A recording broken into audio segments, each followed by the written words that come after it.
trong tí là nhớ rồi.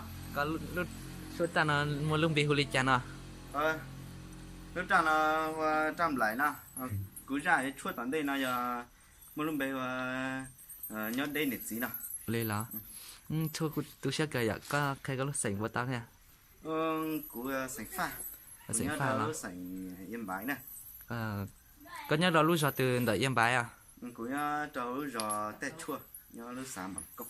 bạn công là có chỉ cần tới là có mua ô đắt chỉ à Ta chỉ nó cú chỉnh cờ nè, giờ xong nó thì ta. có kể đợi đắt chỉ à tí nào Cú cờ mua cho sao du lịch nè. sẽ mua du lịch cho cứ cho bố chỉ cho cứ bóng tích chế tôi muốn tàu kế là Dạ. Cho mong giải thích cho tôi tàu kế nè. dạ giờ kế lại chứ mong bóng tích chế cho số giải tích chế tôi dạ Dạ. bây giờ nhắc là hai tiếng du lịch nữa này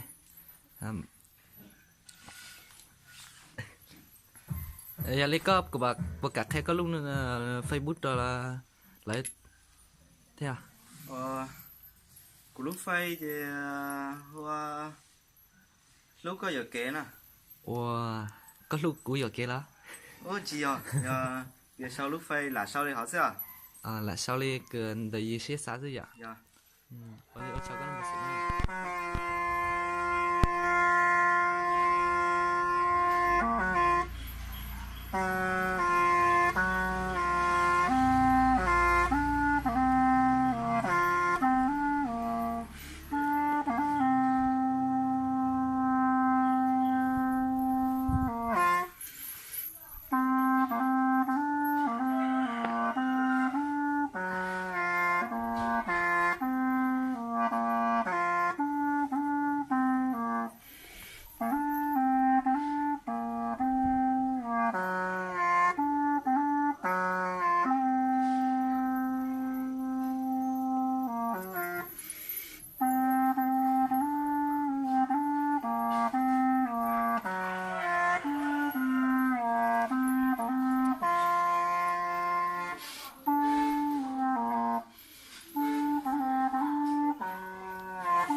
nuôi á